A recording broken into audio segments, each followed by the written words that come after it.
struck a moral blow on Thursday evening with a win on the opening Super Special, and that, of course, in the docks at Cardiff. And then as they got into the forests of South Wales, Stage 2 fell to Sebastian Loeb, fastest through Breckfast, fastest then through Trustcoed, Stage 3, before a pair of wins on the stages for Petter Solberg in Riola and Resolve, and despite almost losing a wheel there, he managed to pull the Subaru back on terms. Stage 6, the penultimate one of the day, Riola, the last in the forest on day 1, fell to Loeb, and then Solberg again quickest through the Spectator Super Special on Friday night in the heart of Cardiff. And there you see the fans on the hillsides. Scottish flags, of course, for Colin McRae in the second of the Citroens. He lies 4th with 1 stage to go, and at the moment it is Solberg Subaru, Loeb Citroen, and then behind them 2 drivers that we will not see next year. Mäkinen, Tommy Mäkinen in the Subaru in 3rd, his final ever World Rally, he says. He's retiring at the end of this year. And Colin McRae, of course, without a drive for next year, almost inexplicably. He will go on to do other things, including possibly the Paris-Dakar. He lies 4th for Citroen. So Subaru, Citroen, Subaru, Citroen. 5th, the remaining full focus, is French driver François Duval. 6th, Freddie Loix in the Peugeot. Don't forget, he brought in at the last moment to drive the Peugeot after Richard Burns was ruled out of the competition. Siggy Suhr, his son Manfred, is in 7th place in his privately entered Peugeot 206. 8th overall is Ronan Cresta in the Peugeot. 9th is another Peugeot, that's the Finnish driver Pekka Listo. And in 10th place, another Finn, Latvala, in his Ford Focus WRC. But among the star names, Didier Auriol, 11th overall in his Skoda, the remaining Skoda. And the cars due to come out onto the stage at first car 12:04, so some 15 minutes or so from now. Drivers at the moment having come from stage 16, the last forestry stage, full in Ronda, the Ronda Forest in the Ronda Valley, of course, now in the regroup. And despite fairly dry conditions for the last few weeks, a little bit of rain in Wales pre and during the event has meant that the surface has been a little bit slippery and cutting up quite quickly. But overall, fog, ice and snow of previous years have barely been evident here. A little bit of fog in the early morning, as you often find on the Welsh hillsides, but no ice, no snow. Conditions for spectators and drivers alike have been pretty good. So here's the scene upstairs from the helicam at Margam Park. We'll be back with more in just a second here. Stay with us, please, live on Eurosport for this final stage. Whoa. Whoa. The city is your to-do list. Welcome back live as the Welsh flag flies high over Margam House. Margam Park, the final stage of the World Rally Championship 2003, and still waiting for this title to be decided. First car on stage will be Anthony Van Bold's Ford 1304 GMT. Didier Auriol, the remaining Skoda, will follow him on. And the last cars we see will be Sebastian Loeb and Petter Solberg, the men who have battled all through the closing stages of this season for the World Rally Championship. And Petter Solberg, well, broke the back of Loeb's challenge if there was still to be one on day 2. Loeb had been asked by Citroen to stay on the road at all costs and preserve their challenge for the manufacturer's title, which they see as more important than the driver's crown. And it's hard to argue with them. So he was asked to back off after winning 3 of the 7 stages on day 1. Petter Solberg won all 8 on day 2, but since then he's backed off a little. Sebastian Loeb has been quickest on Ronda 1 and 2 this morning, stages 16 and 17 of the event, and Petter Solberg just allowing him a few seconds, 4 or 5 seconds on each of those stages. Well, almost as impressive as the speed through the forest has been the huge number of retirements. Marcus Gronholm, the reigning world champion in car number 1, crashed out. Harry Rovanperä, he had a transmission failure. Son of a rallying father like Colin McRae. Achim Van Bold, big rally name in Europe in the 70s and 80s. And here is the stage then. As often in Wales, fast flowing but unforgiving forestry. High speed entry into Margam Park itself through the remaining section of Margam Forest.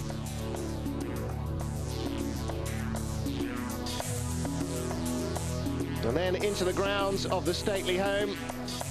So often, of course, seen before on Sunday mornings, the first day traditionally of Rally Great Britain.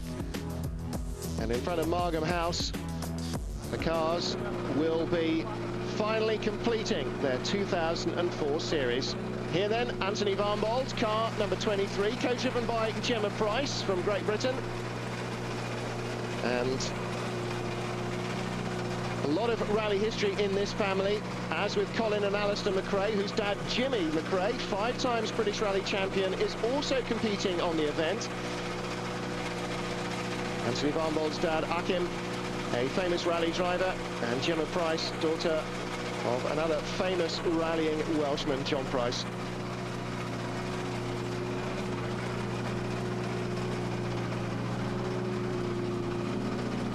So they're Ford ready to start the stage.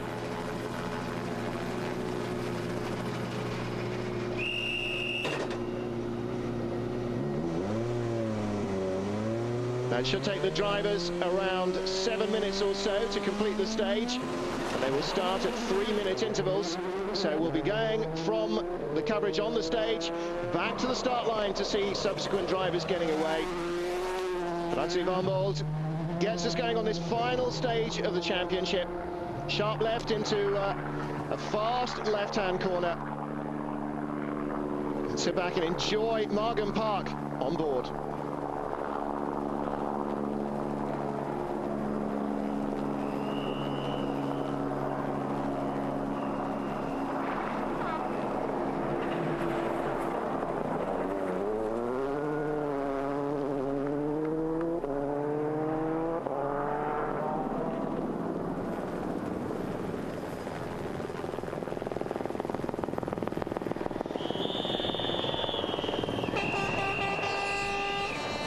You can see Van Bold's hands working on the gear stick gear change down the box as he comes into the tight and twisty section here, accelerating through the forest yard.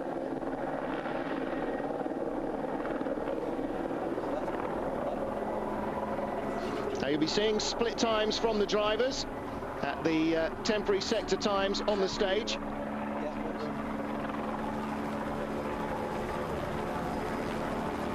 Unfortunately, don't seem to be having any audio from the onboard in car 23 at the moment. All the cars on the stage should have the onboard cameras working well.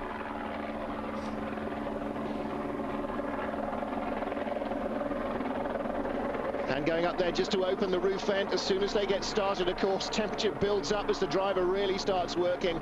And you see Gemma Price reading the pace notes.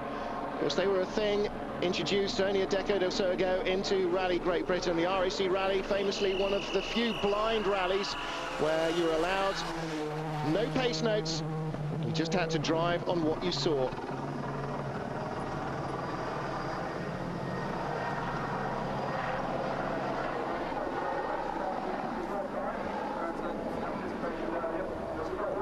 Those piles of logs in the wood yards on all these forestry stages, just waiting to rip a wheel off a car, cut a corner too often, and that's exactly what will happen to you sooner or later. And of course, tree stumps and big rocks and so on, just hanging around in the ditches off-road as well. Ditch hooking so well accustomed by British drivers on this event and in the British forests, and that's just hooking the inside wheel down off the crown of the road into the ditch to hold the nose of the car tight as the tail slides wide. But it is fraught with potential disaster, particularly on second runnings of the stages where debris and other detritus might collect inside the corner. It's a nice smooth run from Anthony Van Bold.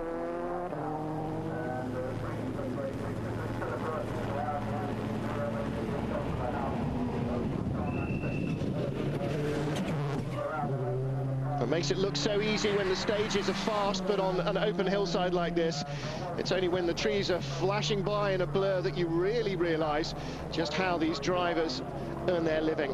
You can see the stage has already been used once. There's quite a noticeable polished area where the tires have cleared away the surface gravel. And the tire tracks in front, incidentally, will be from the course opening cars. Now, second car on the stage, that's Didier Auriol, the Skoda Fabia. And Oriol, the only remaining Skoda, Tony Gardemeister's car, went off yesterday, I beg your pardon, first thing this morning in Ronda on stage 16 for the final time. And Gardemeister pretty much glad of that, I would have thought he had a pretty tough rally all the way through. Didier Oriol, of course, like McRae, like Carlos Sainz, one of the old stages, in fact, perhaps the oldest of the stages. Super Frog, twice World Rally champion. First won a WRC event back in the 80s. It was the Tour de Corse in 1988. And like so many French drivers, of course, initially a tarmac expert, but Didier Oriol really very much a man who can handle anything that the world throws at him. On board with Achim van Bold's son, Anthony. Big slide into a spin for him. Just getting in too quick. And that will have cost him some 10 or 15 seconds, probably by the time he reverses back. Looked like a narrow piece of road there. Co-driven as so often by Denis Giraudet. And Denis Giraudet, winner of this event back in 1996 when he was co-driving Armin Schwartz in the Toyota. That was a non-championship event in that season. And Denis Giraudet, that's his only win, because Didier Oriol has never won here. And this year we'll just add to that. World Rally champion in 1994.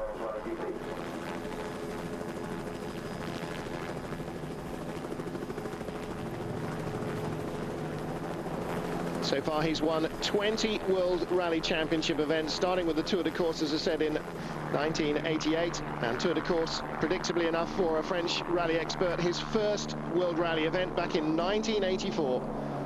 But Oriol, one of the real superstars of the 90s, and still rallying. Oh dear, well, Anthony van Bold messing up that spin and recovery. He's now nosed himself into a ditch. And that sounded to me from the onboard as though that might possibly have been Oriol going by him. We'll have to wait and see. Oriol 3 minutes behind, though he's gone off again. Nosed it off this time. Now, has he just been rattled, or has he got a problem that caused that first half spin, or full spin, and this second one? See him going back down through the gearbox, trying to select reverse. Let's have a look again from onboard.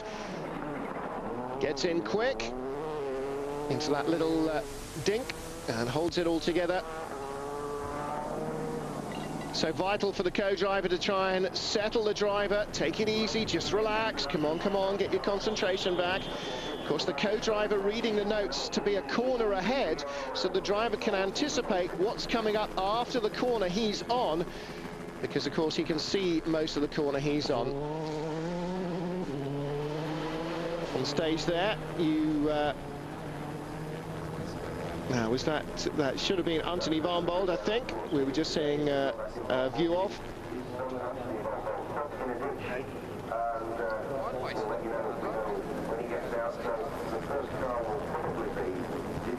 Didier Oriol still going strongly. I think actually that might have been the tail end of Jari-Matti Latvala we saw. Here's Didier Oriol. Latvala should start the stage at 10 minutes after, and by my watch it is that. So Didier Oriol will be the first man, I think, out of the end of this stage after those two mistakes by Anthony van Bold and Jari-Matti Latvala from Finland, with Mika Antila alongside him.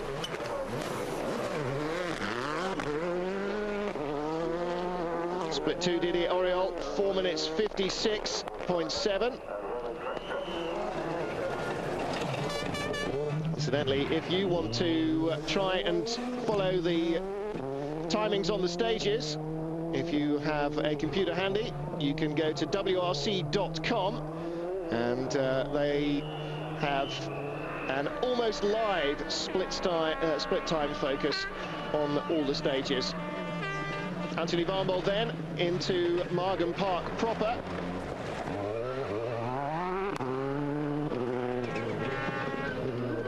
Now, well, still ahead of Didier, I think, then, because Oriol looked still to be in the forestry when we saw him. over the bump. Little jump there, just briefly getting airborne. And the water splash. No problems with his waterproofing. It's not going to be a blistering run through for Anthony Van Bolt.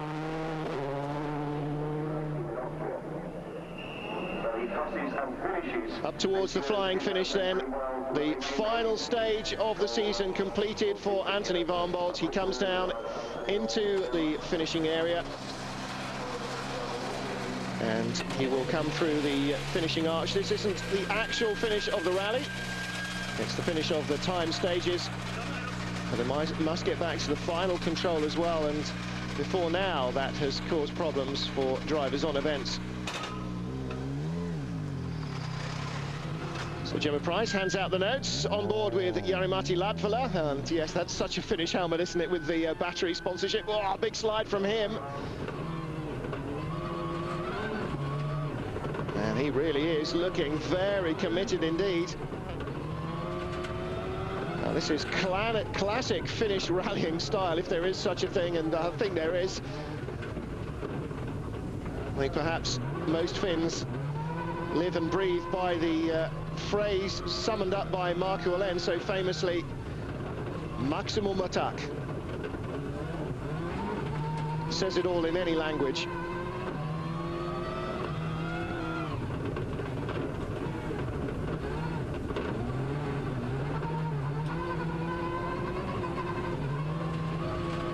And for anybody who's ever ridden in a rally car, if you've sat alongside a driver of any class whatsoever, for a road driver, the fantastic thing is the way that they just are continually handling the controls. And here is Didier Auriol absolutely flying. 7:42.4 for Auriol.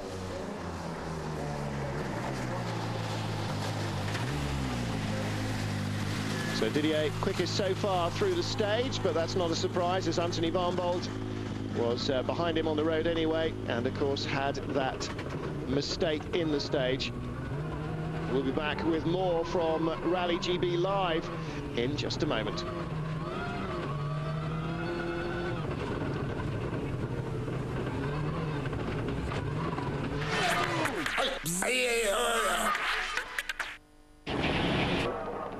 Welcome back live to Margam Park as we see Juuso Paikalisto coming across the line. Beg your pardon, as you see Jari-Matti Latvala coming across the line. Juuso Paikalisto on stage behind him in the Peugeot. Jari-Matti Latvala, though, going 2 seconds quicker than Didier Auriol. There is the 24 car, Juuso Paikalisto. So 4 cars out of the stage now. Anthony Van Bolt also out of the stage with a 2-minute 34.8 deficit to Auriol. So 2 minutes 36 seconds slower than Jari-Matti Latvala. And of course we're seeing the cars here in reverse order of their positions, so theoretically every car should be quicker. Driver here is the Finn Juuso Paikalisto, co-driver Risto Mänisen-Mäki. Used to be Tommi Mäkinen's co-driver for many years, and effectively retired after a major crash. Took him a long time to recuperate. Now back again in the co-driver's seat. Sven Smits, the co-driver. Freddie Loix, the driver. Fast Freddy, the Belgian, taking over Richard Burns' #2 Peugeot for the final round of the championship. And for those of you who haven't been following the news, Richard Burns passed out at the wheel of his road car on Monday night on the M4 in Wales.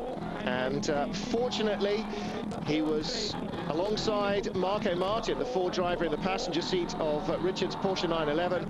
Managed to get the car safely onto the hard shoulder and stopped.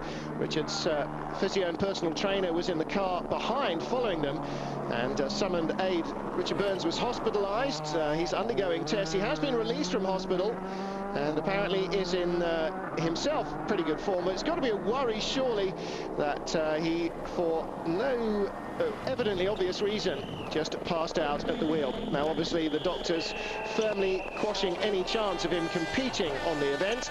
And there's certainly no question you'd want that to be happening a second time in a car on a stage. So Richard Burns and Robert Reid out of the event and out of any chance of winning the event for Burns for the 4th time, for Burns and Reid together, and of course the championship as well. And that's a big shame for him, but a break for Freddie Loix. Loix signed in October to join Peugeot for next year, and gets his first drive a little early. Was expecting to go testing in a week or 2 for the Peugeot team, but he's been released to drive. The FIA agreeing with Peugeot that force majeure was very definitely the order of the day here. Loix and Sven Smits have been together for many years, the driver and co-driver pairing.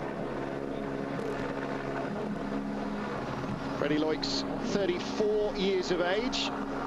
His birthday was on the 10th. In fact, it was on the 10th. It's tomorrow. He'll be 34, so I do him down. 33 years of age. Still a young man then, by all concerns. And quickest by 3.6 seconds at the first split. Fastest so far has been Jari-Matti Latvala, as we said. 7 minutes 40.4 seconds. Juuso Paikalisto still on stage. Roman Cresta in his Peugeot on stage as well. And Freddie Loix, despite being Belgian, lives in Dubai. That may need to change if he's becoming a Peugeot driver, who can tell?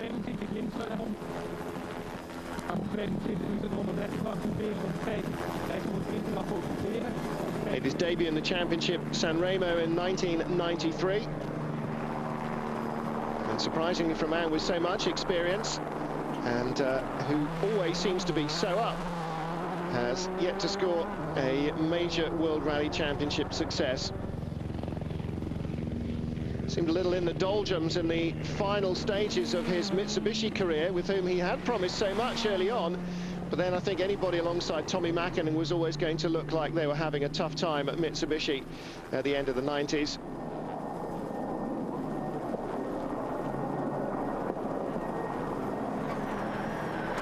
On board now with Francois Duval in his Focus WRC, remaining factory Focus, with Stéphane Prévost alongside him. And in fact, the Ford Focus boys, with only Duval's car left to service in the event, have turned their hands to other thoughts, and they came to the aid of amateur drivers Neil Burgess and his co-driver Jim Holder. Now, Burgess and Holder are running last on the road. Why would Ford WRC team mechanics be helping them? Well, because they're driving a Mini Cooper on its last ever homologation outing. And yesterday they had a problem in the long resolvent test. They broke their alternator, damaged the fan and the radiator, and they also damaged a drive shaft. And as they came hobbling into service, the Ford mechanics, who presumably had finished supper by that stage and were packing up, leapt on the car and rushed to their aid, changed the alternator, fitted a new drive shaft, and helped keep the Mini in the rally. And for Mini fans like myself, the Mini is still going. It may be last on the road, but it is hopefully going to make it all the way through to the end of the stage. So Freddie Loix continues. Now, touched earlier on the retirement of Junior World Rally Championship champion-elect and series leader Brice Tirabazzi. The Renault Clio went out yesterday with engine problems. The only man able to challenge him for the crown is Salvador Canelas. Now, he and his Suzuki are at the moment in 5th place. And Canelas needs 2nd in the Junior World Rally Championship class to take the title from Brice Tirabazzi. And conspiracy theorists might be pleased to know, or otherwise, that Salvador Canelas is following 1 Fiat and 3 other Suzukis. Now, all he needs to do is finish ahead of the other 3 Suzukis, but there's just the final stage to sort it out in. How will that happen? So then, now this is an emotional time, I'm sure, for Colin McRae and Derek Ringer. 3 times winner of the event, Colin McRae, twice with Derek in 94 and 95 in the Subaru Impreza, and in 97 with Nicky Grist in another Subaru. Reunited of course, with Derek Ringer midway through last year and for the whole of this season. Mickey Grist, in fact, a two-times winner of the event, because he co-drove Juha Kankkunen to the win in 1993. But we're on board now with Colin McRae, his final rally for Citroën. Citroën were forced by the FIA to whittle down their number of star drivers and had to choose 2 out of 3, Loeb, Sainz and McRae. Well, it seems evident that Loeb was never going to go, because he was, of the 3, about the best performing driver of the lot, and of course French. And that left Sainz or McRae, well, equal in terms of the number of World Rally Championship events they've won, and pretty much equal in terms of their abilities and their salary demands. But in the end, marketing decisions said Citroën boss Guy Fréquelin have insisted that they keep Sainz and release McRae. McRae's not been able to find another drive for 2004 because of the very restrictive regulations on how many successful drivers you can have in your team. So McRae sitting out the World Rally Championship for 2004, and potentially, it seems, maybe joining the Nissan team alongside none other than Ari Vatanen in the Paris-Dakar in 2004. We'll have to wait and see how that shapes up, but he is looking to do other things in his sabbatical, and he does say it is a sabbatical. He does not want to retire. Well, who knows, maybe in 2005 he can come back and have Carlos Sainz's seat at Citroën, as Sainz has said 2004 will be his last.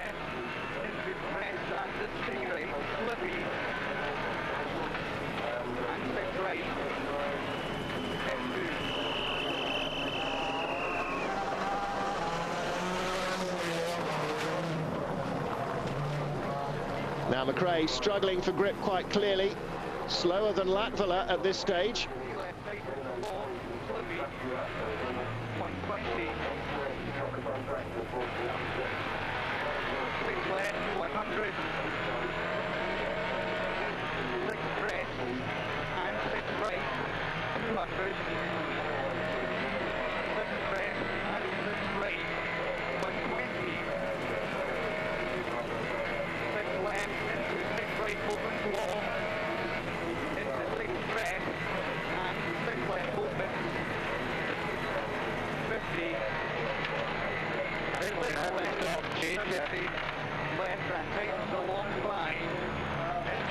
McRae saying we're going to have to stop and change it. I think he's picked up a puncture, and that's why the car is so slow. It's that right front tyre, I think, that is down. And Colin, you maybe not, but Colin did definitely say, I think we're going to have to stop and change it now. He may, yes, it is right front. He'll be looking for somewhere where they can pull off in a junction. Here it is. Well, drama on the final stage. It can happen to even the best. Colin McRae, and that's possibly just doing a little bit of ditch hooking and hitting a sharp stone that's been scoured off the road by earlier cars. Derek Ringer now, it's all hands to the pumps. So McRae throwing the jack across. Derek will get the spanner out and start undoing the wheel nuts. It's all got to be done by hand by the crew themselves. McRae in the back there as the Subaru goes past him, and of course that will be his long-term rival, Tommi Mäkinen. So Derek Ringer has released the wheel nuts. They've got an electric drill with a wheel gun on it, a wheel nut on it. And McRae now has the wheel out, the spare out, and will be jacking the car up like Billy-O. I guarantee you're not going to change a wheel on the side of the road yourselves as quick as this. Look at the speed of that jack. Now, they should supply those in road cars. And Colin, is he going to bother? Yes, he is. He's going to put the tyre back in the car because he really needs to. On board now, Tommi Mäkinen's just gone past. Colin knows that third place is safe if he can make it out of the stage in one piece. Kai Lindström on the notes. 130. Lyhyt helppo vasen plus aukeaa heti yli. 5 pitkä vasen eri tarkasti ylös, kapenee vähän. 4 lyhyt helppo vasen plus. Look at the gear on the quadrant right in front of the steering wheel. You could see he was flat in 6th then, down to 5th gear for this, down to 5th gear for this section, down to 4th. And Mäkinen, let's see how he goes. Well, split stage 1, he should be ahead. He should be the fastest man so far. Lyhyt, vasen miinus ylös, kapea puu. aukeaa. 130. So that's a fantastically quick change for Colin McRae and Derek Ringer. Now they'll have to harness themselves back in. And of course Derek, as Colin drives away, having to get himself seated, harnessed, belted in, because he can't be flying around the car, but he's also got to find their place on the notes, and now they have to get back into their rhythm over that little artificial jump. You can see how much slower they were going, really didn't fly very far at all. So McRae's battle with Mäkinen, it seems, is over, unless Tommy picks up a puncture or has a crash somewhere. 350. Ready to go, the remaining Sitchin in the event behind McRae on the road, but ahead of him in the standings, Sebastian Loeb.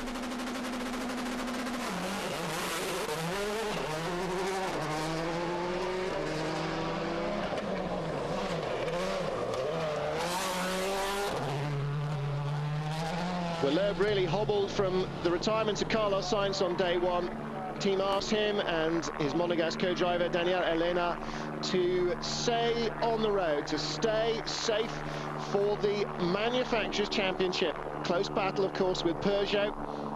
And before the retirement of Marcus Gronholm, especially for Peugeot, really, really important on from Sitchin's point of view to keep the cars of McRae and Loeb going all the way to the finish.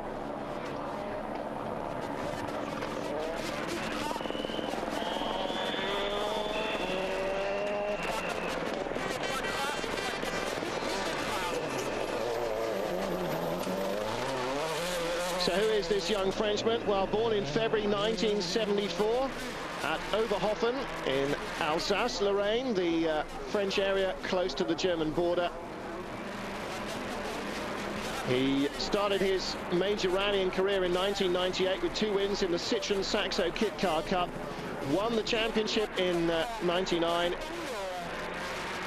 French gravel champion in 2000. So he's not just a tarmac superstar, though boy, he certainly is that. Super 1600 champion in 2001 in a Citroën kit car. And he was second in San Remo. And last year for the Citroën WRC team claimed wins in Germany and was 10th in the championship. This year, of course, has seen him upped his score considerably. And Sebastian Loeb coming into the championship as the joint points leader with teammate Carlos Sainz. And it's because specifically of the retirement of Carlos Sainz that Loeb is unable to battle Petter Solberg now, except for the final stage win. Solberg far enough ahead on time that unless he crashes his Subaru, Loeb will not win the event, and as a result, Petter will win Rally Great Britain and the World Rally Championship crown.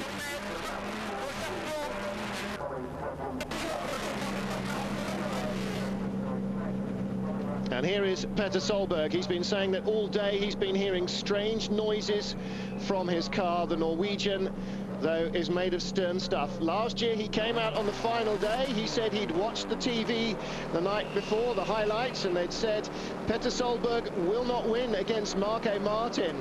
And he said, I came out of watching that program, and he said, I'm going to show him. And damn it if he didn't. He came out and won Rally Great Britain with Phil Mills alongside him, the Welshman who's co-driven this Norwegian all the way through his World Rally Championship career. Phil Mills' cool head will keep him on the road, and the Welshman will win his home event as well. Here's Colin McRae chasing the time of Francois Duval. And Duval, of course, not having to stop and change a punch. You can see the damage that's done to McRae's final stage time. But boy, last few miles of Rally Great Britain, he's really putting on a show for the tens of thousands of British fans, hundreds of thousands probably over the last 3 days who've come out to watch him through the flying finish. Colin McRae will stop the clocks just under 10 minutes. But that's to change a punch at the end, and flamboyant to the end. Colin McRae, still perhaps the best known name in rallying. And there is Colin at the end of the stage. As I said, son of a rallying father, Jimmy McRae, 5 times British Rally champion in his glory days in the 80s. I'm sure he won't mind us saying that. And Jimmy and Mother Margaret, mainstays of the British rallying scene. Not Jimmy's mother, Colin's mother, and of course Colin and Alistair, both rally drivers in their time as well. And there is Derek Ringer, the co-driver, cool, calm and collected. Here's Seb Loeb, right rear corner of the bumper hanging off, and let's hope that's not caused him too many problems.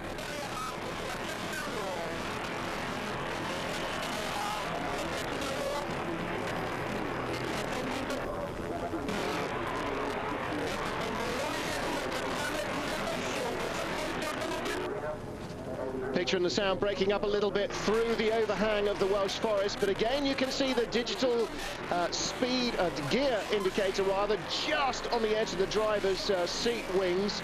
You can see it on the top of the dashboard, so you can watch on board how he's using the gears. And when you get your Colin McRae rally on the PlayStation this afternoon, you can try and emulate the ability of these guys. Well, those are the stage times so far. Tommy Mäkinen coming through 3.7 seconds slower than Francois Duval. So Duval flying through the final stage, blinding stuff. Sebastian Loeb safely through that narrow gate.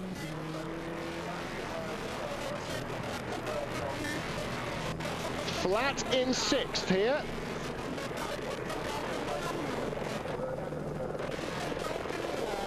And there should be number 7. Petter Solberg. You hear the voice of Phil Mills. Keep right to the crest. 100, slippy break in, flat early, 6 left, slippy, opens 180. 6 left plus, extra long, slippy maybe, over crest, tightens and gap half long. Keep into crest, slow 50. Neat, 2 right minus, tightens.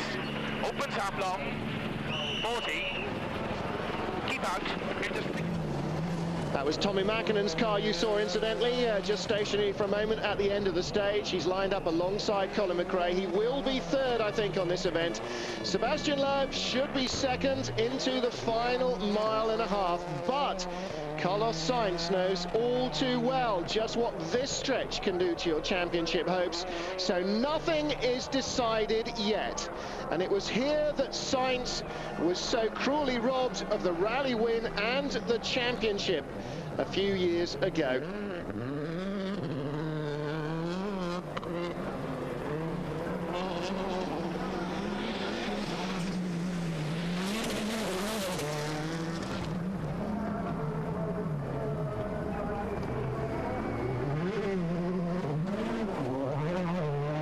Safely through the water splash, no coughing and banging, and on for a good time, but will it be quick enough to beat Francois Duval? He flings it through the final couple of corners of the season, and he does go quicker by 4.4 seconds. Sebastian Loeb fastest on the stage, as he has been on the first 2 today. Incidentally, for British fans, and more importantly fans in Ulster, bad news, I'm afraid. Chris Meek, fastest in the Junior World Rally Championship class on stage 16 this morning, rolled out of the event on the last stage, stage 17. So for Sidney Meek and his family, and for Brian and Liz Patterson and their family, unfortunately, the Puma is out of the event, and their respective sons. 6 right plus of a bump into 6 left plus of a crest, opens to keep flat right of a crest, 40 flat, 6 left plus of a crest, 80. Cut 6 right plus, 6 left plus, opens 60. Caution slow, narrow 6 left, tightens of a crest, keep in the shot 6 right plus, 30. Shot 5 left plus, slipping. Opens double caution 60, narrow 4 left plus, half long, keep in to don't cut 4 right, 4 left, narrow 2 right through gate, 80. Line into narrow 6 left minus half long, 3 out. Repeat in narrow 6 left minus half long, 3 out. Flat shot 6 right 80. 6 right plus of a crest, half long, don't cut. To neat 6 left, tightens minus of a crest into 5 right plus half long. Opens extra long, keep in, and 5 left plus long. 80. 6 right, opens 60. Caution, slippy break in 6 right plus 40. Neat 2 left minus, tightens minus neat, slippy, 3 out. 30. 3 left plus tightens. 100. 5 left plus tightens of a slippy junction, the crest, 80, line into neat, 4 right plus half long, 3 out, 60, slow narrow 3 left. And you always thought Luis Moya rattled out the notes at Carlos Sainz. Listen to Phil Mills and the detailed information he's giving Petter Solberg on every corner here.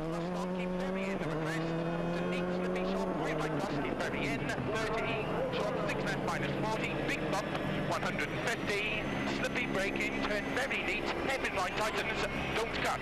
Half a mile from the World Rally Championship for Petter Solberg. Line into neat, 3 left. Coming to the final few minutes of this championship, Solberg with the weight on his shoulders, but driving as if it didn't matter at all. Don't cut, to water splash, 100. Full of attack. Will it be a final stage victory on Wales Rally Great Britain for Petter Solberg? Enough to pit Sebastian Loeb, perhaps. And there you hear it from inside. There is his wife, Pernilla Valfridsson, or Pernilla Solberg as she now is. Go to the control, man.